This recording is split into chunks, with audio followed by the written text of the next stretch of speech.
Move ஆகிற ஐடியாவில் இருந்தீங்கன்னா ஒரு 2 முக்கியமான விஷயத்தை மட்டும் ஞாபகம் வச்சுக்கோங்க. அதுவும் சென்னையிலேருந்து வந்தீங்கன்னா கண்டிப்பாக இந்த வீடியோ கவனிங்க.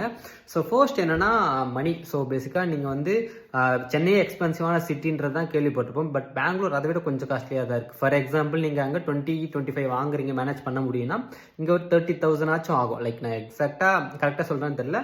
பட் என்னையும் அதுதான், நீங்கள் ஒரு நல்ல ஜாப்ல இருக்கீங்க, உங்களுக்கு நல்ல இன்கம் இருக்குன்னா ஓரளவுக்கு மேனேஜ் பண்ண முடியும். அப்படி இல்லைன்னா கொஞ்சம் கஷ்டப்படுற மாதிரி தான் இருக்கும். அண்ட் செகண்ட் திங் என்னன்னா கிளைமேட். ஸோ பேசிக்காக நான் சென்னையிலேருந்து வந்தேன். சென்னையில் எப்படி இருக்குன்னா கிளைமேட் எப்பவுமே மோஸ்ட்டாக ஹாட்டாக தான் இருக்கும்.